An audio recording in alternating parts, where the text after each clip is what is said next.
Hello, everyone, and welcome to episode 23, I think, of UK League Chat. For those that watch quite regularly, you might notice that we're missing someone. Tom couldn't actually make it on this one, but our guest this episode, and you'll be such good enough that we won't even miss Tom. So Tom, if you're watching, I'm sorry, but we've got Riddle's new head coach Sméagol on for this one. How are you doing? Yeah, I'm fantastic, man. How are you? I'm very good. Let's just jump right in. Okay. I want to just start and ask you a bit on before you've gone to Riddle.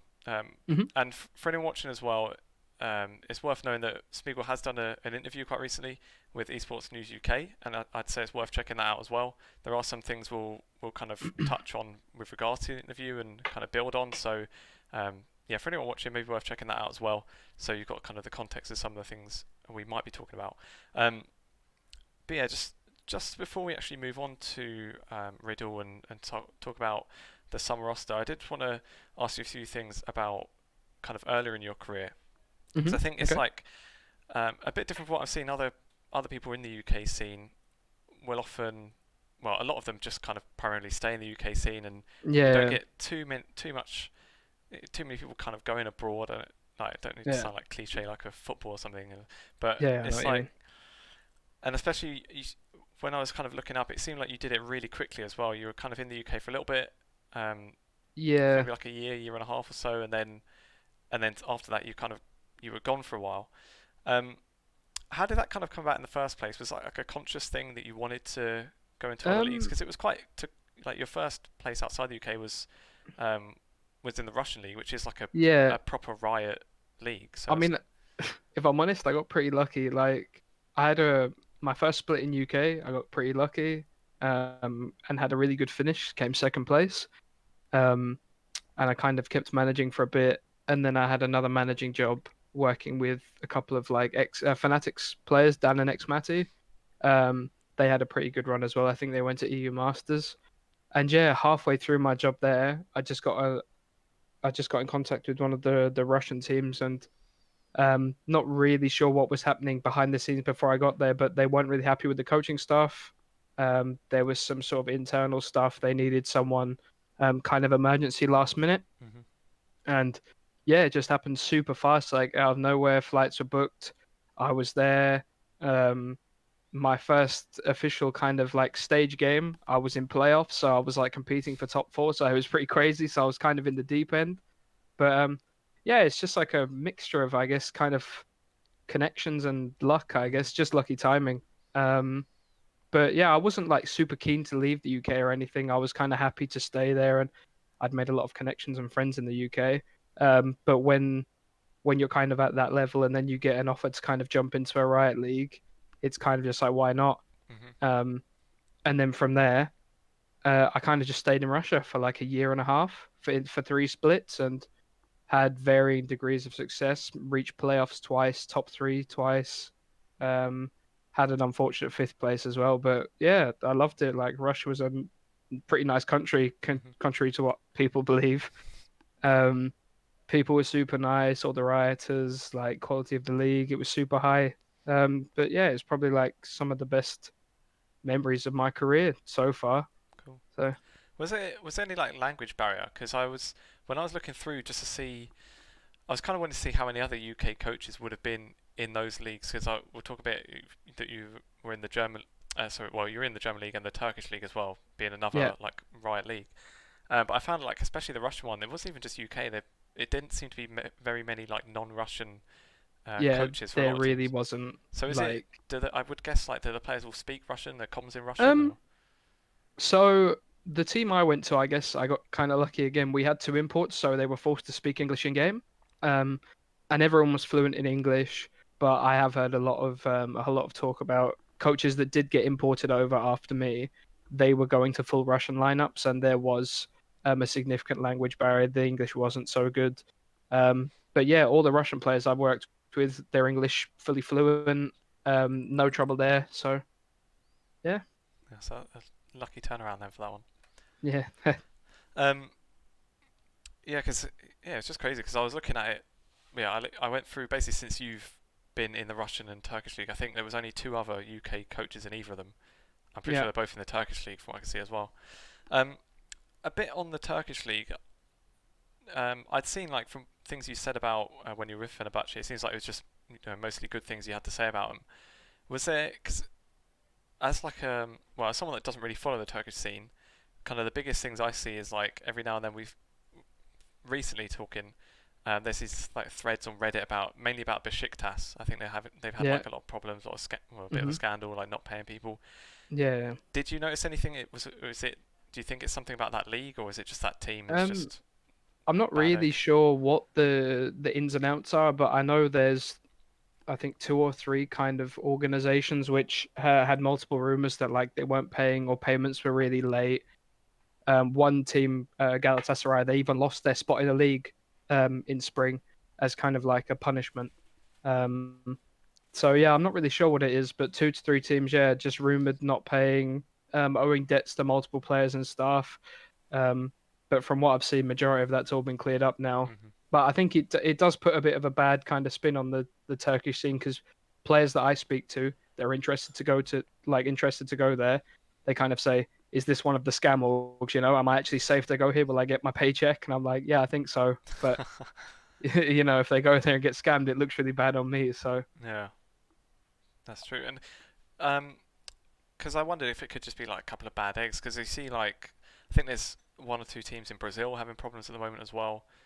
And I yeah. was kind of wondering if it would be like maybe something about the region, or if it could just be just bad luck in those, just a couple of scammers I think usually. it's a yeah, I mean I think it's like a combination of both. Like I think some teams just especially the ones associated with football clubs, I think the football clubs like aren't in the best financial spot. So when it comes to funding a league team as well, the football club kind of comes first. Hmm. So it's kind of like the league players will get paid, but fuck it, it's in 3 months. Yeah. And obviously that as a professional kind of sucks to know that you're not getting your Hmm. paycheck. Um, and yeah, I saw the one in Brazil as well. I think they're excuse or their reasoning was due to COVID kind of messing up the finances, and because of that, one of my friends actually didn't get paid.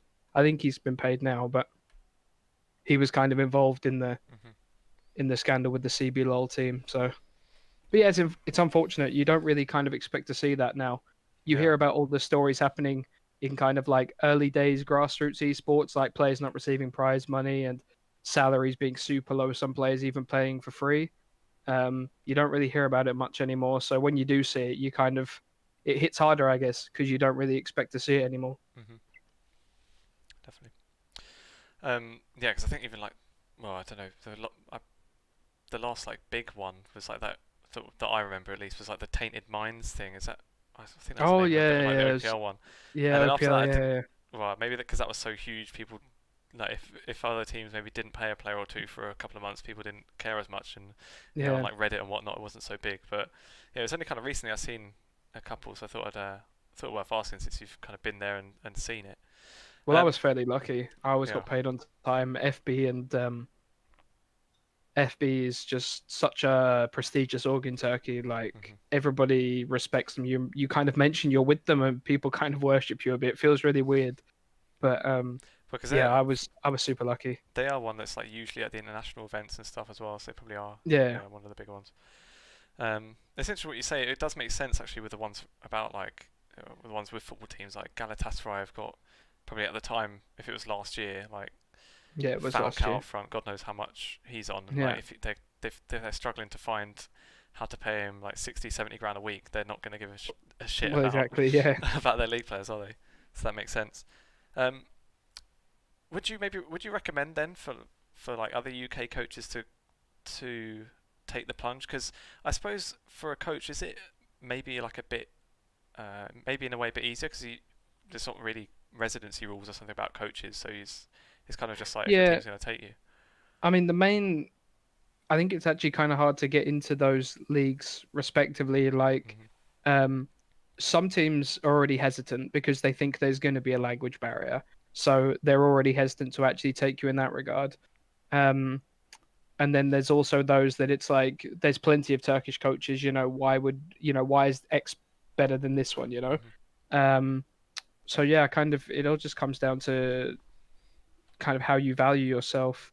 But I mean, yeah, if a UK coach is offered one of those positions and they're not working for, say, one of the LEC Academy teams, XL Fnatic, something like that, I'd 100% recommend it. Like um, you get much more experience in terms of like offline. You know, you'd be in a gaming house, you get to work in the Turkey. Have got this really huge, nice stadium. It's like one of the biggest in like for LoL esports. Hmm. Um, so yeah, lots of spectators. Like it's actually a really good experience. Even if it's just for like one split, if you have the opportunity, I'd 100% recommend it. So then maybe starting to kind of transition into you joining Riddle. So you obviously it was a few years ago last time you were in the UK, and something I saw you'd said in an interview with Megalodontus at Esports News UK was that you said it was like along the lines of it felt like the right time to come back, kind of around Yeah. the NLC merger. So is that kind of like was there always a thought that you'd want to go back to the UK League eventually, or do you want to give it Um, another try? Or? it was more that every time I announced free agency, I always had 2 to 3 UK teams making me offers. And then I kind of weighed that up against going to a wildcard region like Turkey or Mhm. Brazil or Russia.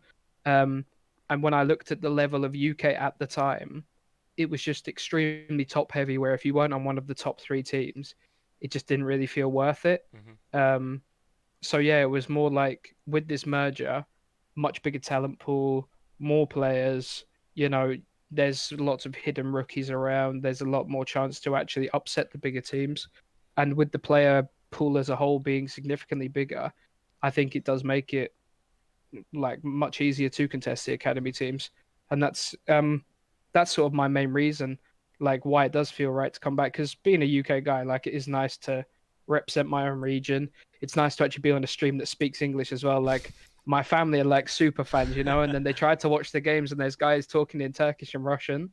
And they just have to mute it, because they don't understand what's going on. So actually being on an English stream would also be kind of nice for them. Yeah. Um, but yeah, it's just nice to see more investment in the UK. Much, I mean, not to kind of flame anyone, but much better quality orgs like Ents, for example, coming in. Mhm. I think it's going to be really good. I'm really excited actually for the split to start. Yeah. And when you joined, so you've obviously joined with, and this was something I was like when I saw the announcement of Riddle's team, because I from the interview you did, you said that the team was already built, and Pretty you much, yeah. when you joined.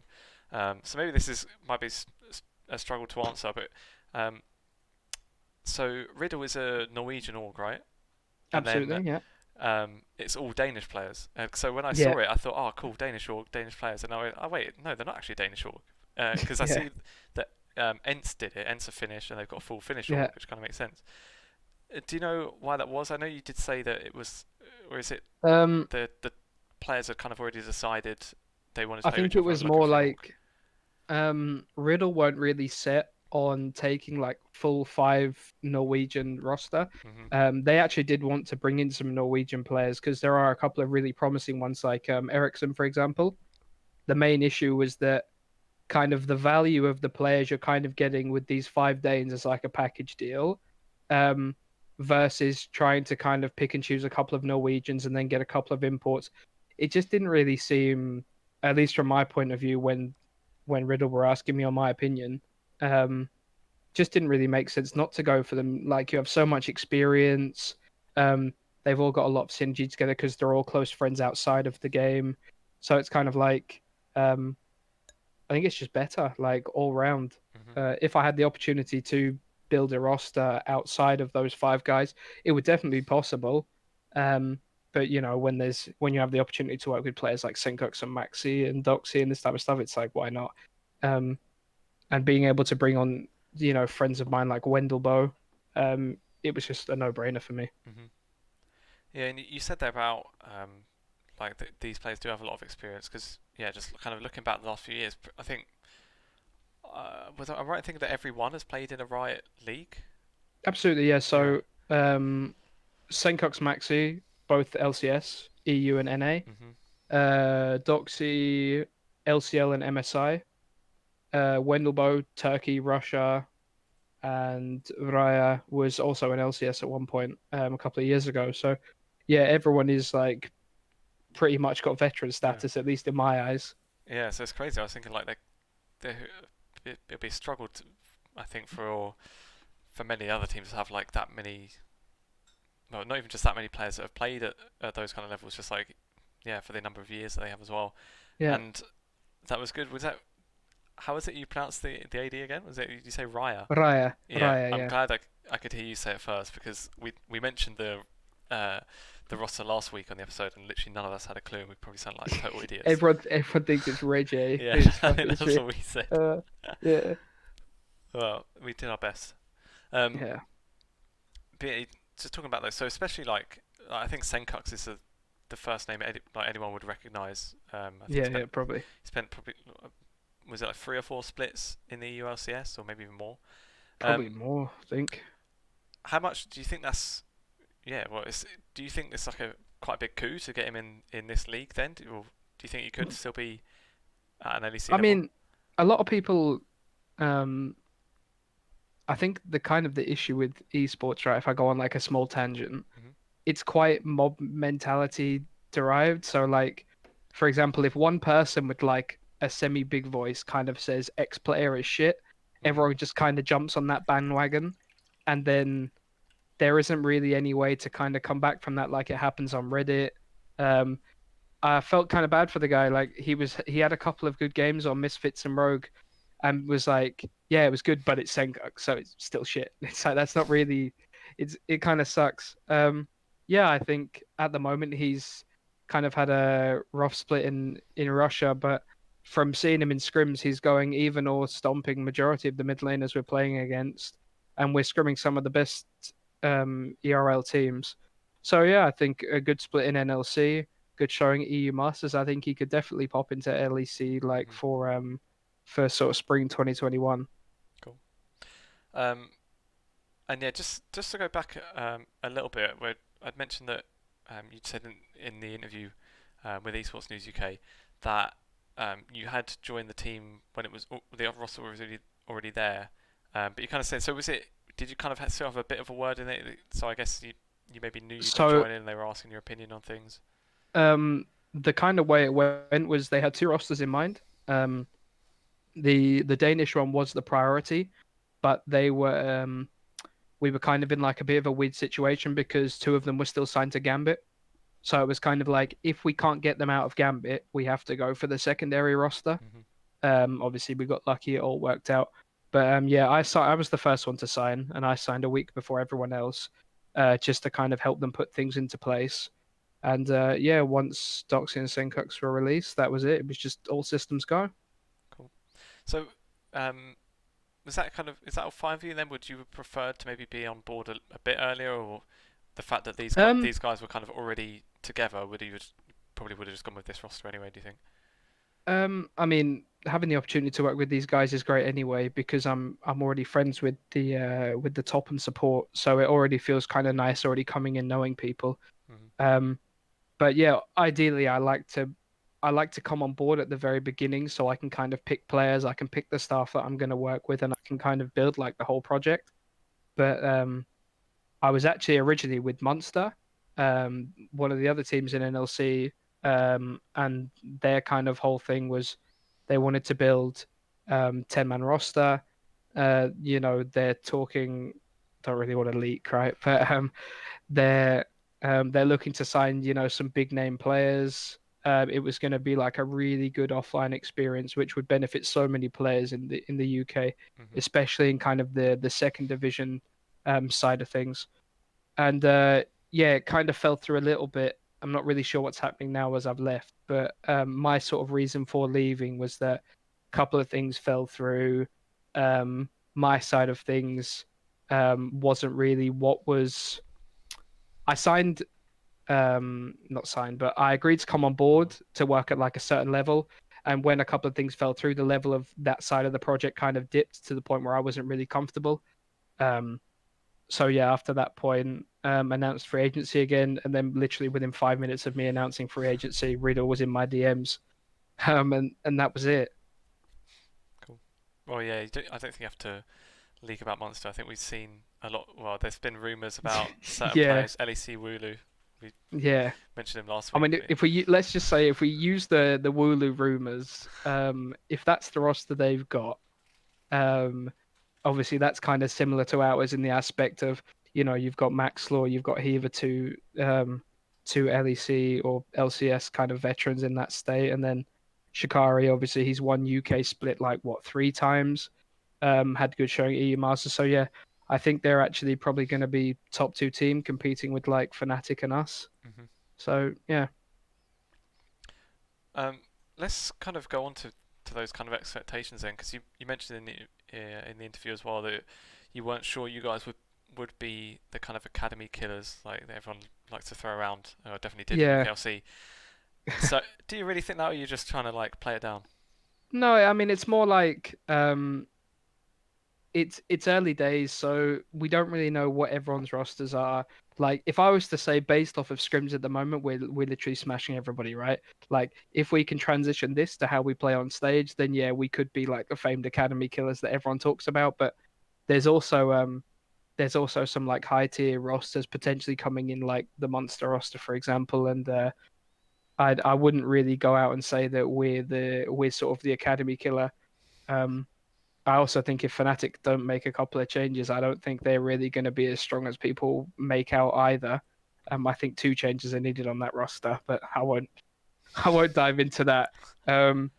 So yeah, I think to be honest, seeing the rosters kind of that are rumored, um, I think Riddle, Munster, and then the LEC academies are pretty strong top 4. And then kind of outside of that, it's just an all-out battle for top 2. Yeah, I saw you'd mentioned as well that you're maybe a bit disappointed with the kind of lower end of from at least from you rumors that you'd heard. Yeah. What Um.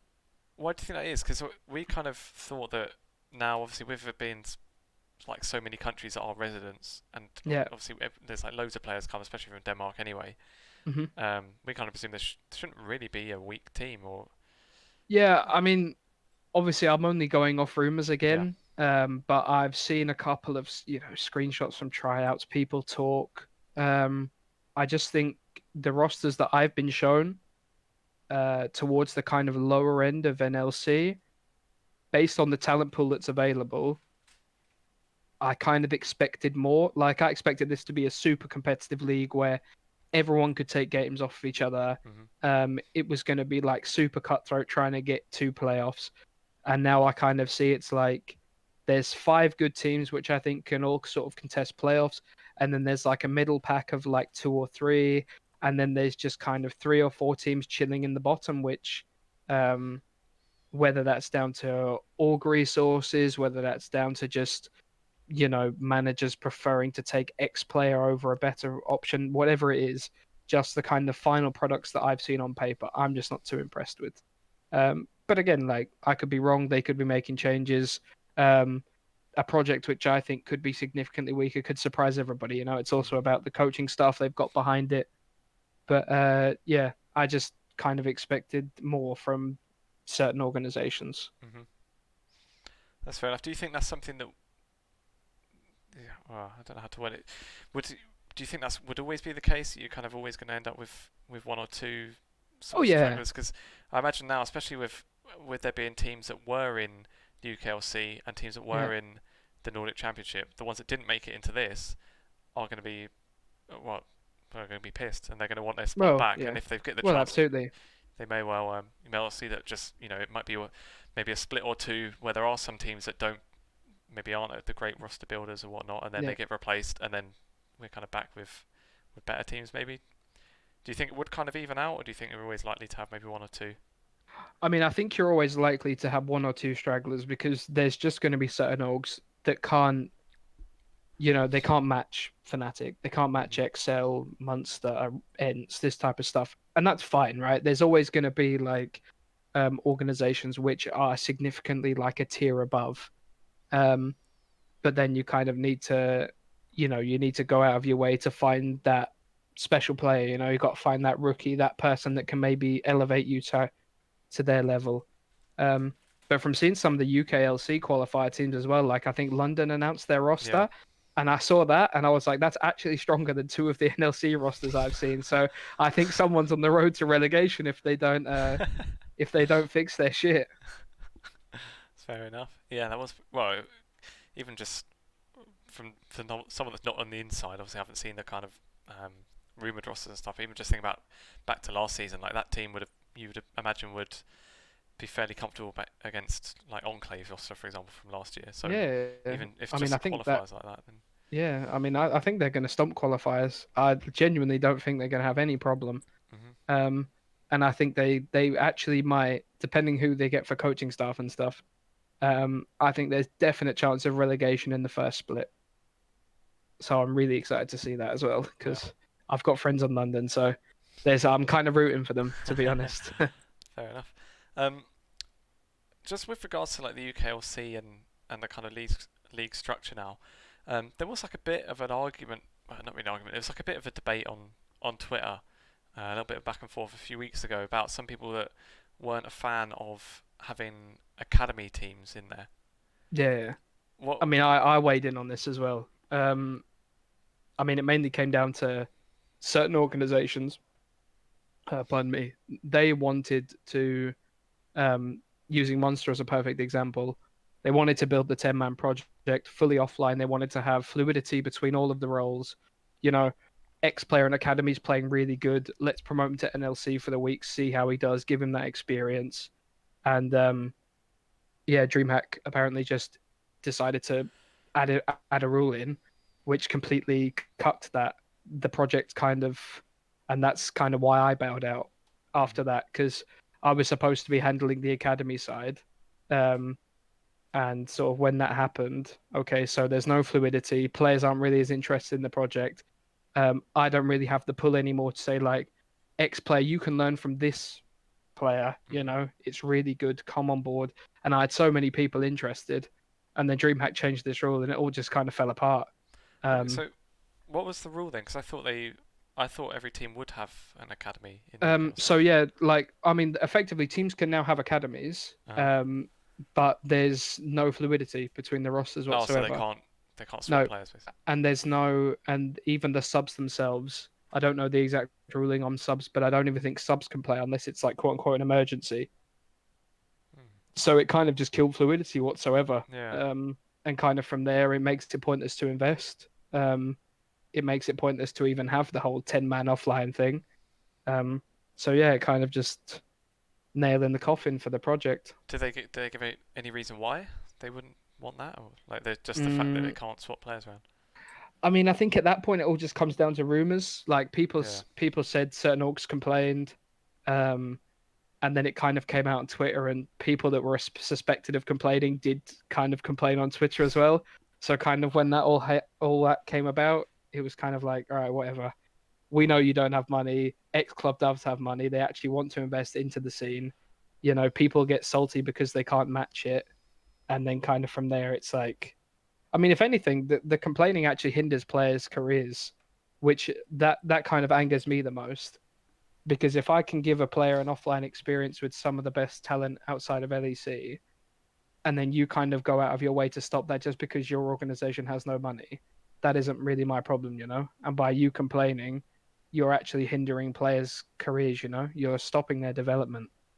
So, Mhm.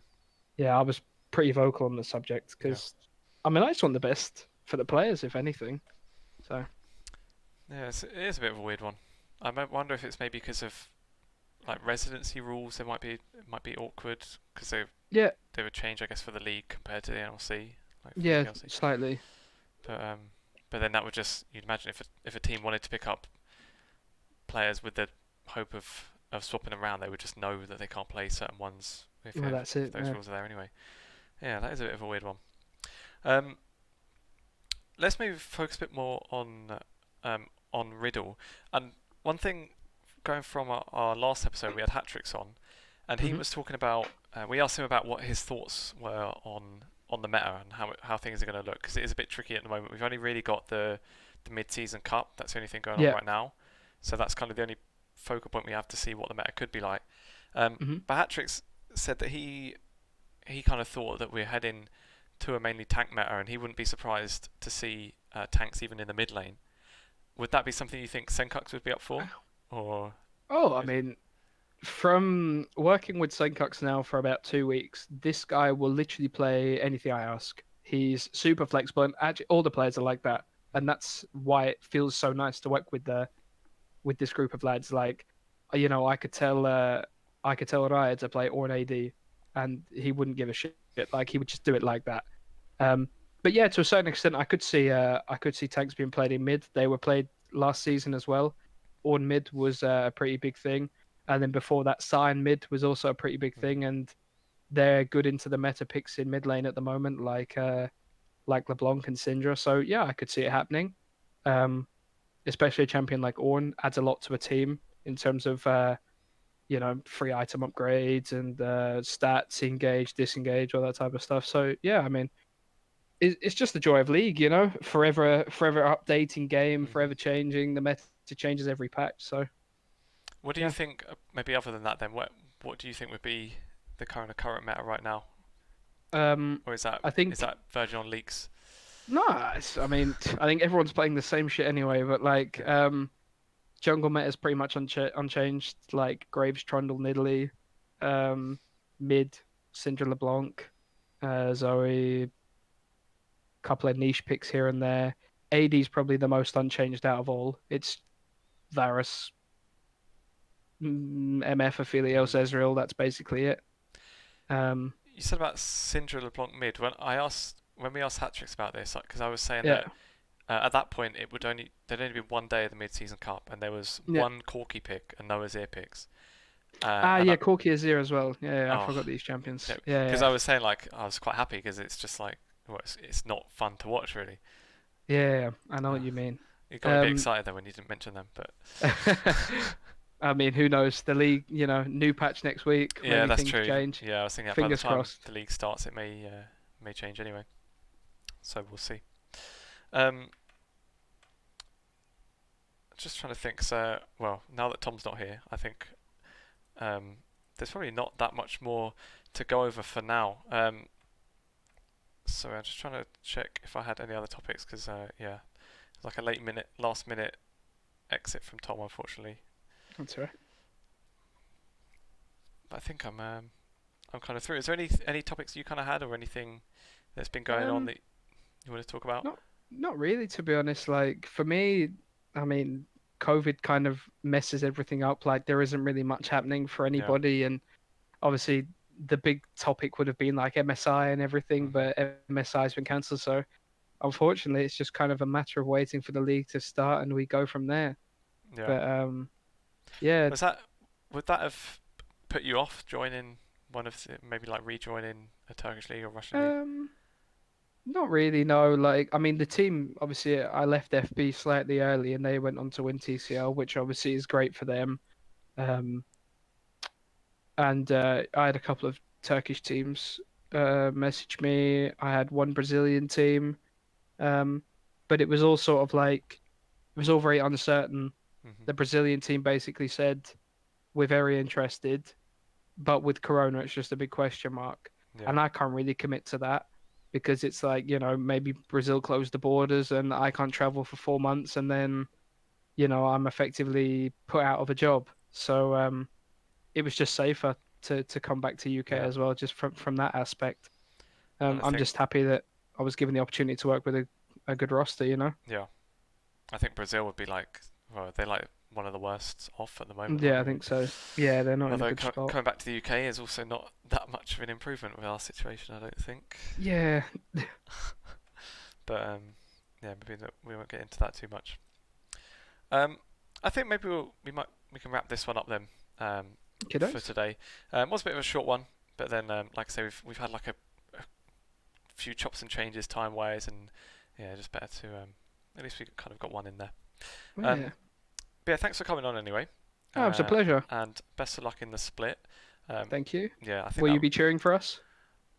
we have to be Oh, impartial, but sucks. but yeah, like I was really pleasantly surprised by the roster though. I think it looks stronger than Ents, and like you say with Fnatic, they even though they won the UKLC, everyone kind of knows they weren't the best I team, and mean, they were shaky. I think Pride's just shit. Like, I think he's so fucking bad. Like, Jeez. I don't even care about flaming actually. Like Pride is really shit. I think. Uh, I mean, let's just go through the roster. Let's get a bit of content in, right? So like Pride shit. Dan's probably the best jungler in UK. Last split. Can't really rate him in NLC yet until I see everyone else. But I think Dan 100% best jungler in UKLC last split. Magic Felix on paper probably one of the best mids, but this guy is a known choker and isn't up to par. X Matty's running it in EU Masters and playoffs. Like, and I watched your talk show when you had the other guy on talking about EU Masters. Can't remember his name now, but the guy said something like X Matty's a top 3 AD at this tournament and Bravado's weighing him down, and I was like, you could not be more wrong. Like, yeah, I think top and AD really needs to get changed in that team because I don't know, like, I think jungle and support are being hard griefed, if I'm being honest. Jeez. What do you think? Um, Who would? What UK ADs would you take over Xmati? Well, without Deadly being on the cards. well, I mean, it doesn't have to be UK anymore. True. Like, um, but yeah, Hades, Toaster. Um, who else? Achu, maybe. Pinoy. I mean, he's G2 sub though, so probably wouldn't leave that. But I mean, I just think there's so many more ADs which would add more and wouldn't fuck up so much. I don't know what this guy's like in scrims. Maybe he's faker, and maybe that's why they keep him, or maybe they keep him because he's just like a promising UK lad, whatever it may be. When it comes to playing stage games, um, he just gets caught so much, to the point where it's like they're actually playing 4v5 for the first 15 minutes of the game. Um, so yeah, that's kind of like my main take on it. I think XL's really good, well-rounded. People flame Sendo, but I think I mean, he's just consistent. Don't think Yeah, he's like super bad or really good. Thought Taxa this time last year was really bad, but he's come out of his shell, played insanely well for the whole split. Um, Special as well. Obviously, he's been promoted. Nothing really needs to be said about him. He's pretty good. Getting another shot in LEC, so excited to see him. Deadly's deadly, just really consistent, strong player. And then Kasing, like, I mean, I can't really think of a better bot lane to kind of pair up in a UK Team UK kind of branded hmm org. Lots of experience. So yeah, like I think XL is probably the team to beat, to be honest, unless Fnatic make changes. And if the Munster roster indeed comes to what people say it's going to be of Shikari, Maxlaw, what's the rumor now? Sebex, Unforgiven, and Hiva. Like I think that team's also. I think mid's a bit kind of similar to Magic Felix, known choker, bit underrated. Oh, sorry, overrated. But yeah, other than mid, I think in terms of like rating like a tier list, XL Munster Fnatic third. I won't put us in because of bias, right? But I think they are the teams to beat in that order. So Damn. That that's that it. flame was out of nowhere. I was not ready for that. Don't you No, I mean, think? it just had to. It's got to be done, you know. Don't you Like, think Pride was a bit better? I thought he was better at EU Masters than he'd been in UKLC. I mean, maybe, but I just think that who did they have before? Shikari. Oh Was no, it? Bando. I think was it before? I mean, all that, Bando went on to win EU Masters, right? So Yeah. probably, but I haven't heard the best things about Bando either. But I just think there's so many better top leaders that you could bring in, especially the fact that you have an import slot. Um, Bringing in someone like Pride, who honestly hasn't had a great year or 2 years. I think he was on that post-finance Helix thing with Nico. Um, they won every Swiss land, but there's no competition in Switzerland, so that's kind of irrelevant. And then whenever they played against German teams, they came like last place, um, and played it. You know what I mean? It's just like it's not really someone I would go like that guy deserves to go on to LEC Acad. He had a good year. He upset some good teams. I just think he's shit. It's like no other way to put it. You know what I mean? Like it's just bad. Um, I just think Fnatic, even keeping Xmati, right? Let's say he continues to run it down, whatever. At least if you have a good top laner, you can at least play to the other side of the map, and you actually have like a secondary kind of you have a secondary Outlet. lane to play for. But like when I think you've got a coin flip top and AD's not really playing so well, how do you really play the game? And then worst case, your mid's a known choker as well. Like who do you actually play for? So yeah, that's my take. To be fair, actually, even in well, we'd spoken about Pride like when we were doing episodes during the split. Obviously, that he was probably probably the weaker member of Fnatic. Yeah. That split, and to be fair, top lane in the UKLC last split was probably the strongest role. Like more or less every team had a decent top laner, so I think the pool was kind of there as well. If they had wanted a UK top laner, even now they don't even have to stay within the UK as well. Yeah, But I mean, saying that, their above- roster's not. I don't think it's been confirmed or denied. Like if there's any changes or anything. So I don't think there's going to be changes. Mm. I think that's going to be a problem. hmm But who knows? Maybe split starts in 2 weeks, and Xmati has become Uzi and Pride's become Khan. Like isn't kind of a bit of a coin flip as well. yeah, yeah, actually, yeah. So yeah, I mean, just fingers crossed. Fingers crossed. Yeah. Like I've got friends on Fnatic. I don't want to see them like crash and burn or anything, but we're like opponents now. So Mhm. good luck, I guess. I'll be exploiting your bot lane. Okay, fair enough. Well, I think that's as good a place as any to leave it. I think Yeah. we'll get a couple of clips out of that. So cheers. No problems, man. Okay, cool. All right, All nice one then. Thanks for coming on. Anytime, man. For anyone that is, well, if you're watching this live on Twitch, you can follow us on there for upcoming episodes. If you're listening later on Spotify, you watch on YouTube, you can of course follow on those platforms as well. And for anyone that is watching live or watching on YouTube, you can see our Twitters on the screen as well. So please do give us both a follow. And yeah, that's it. Thanks for listening.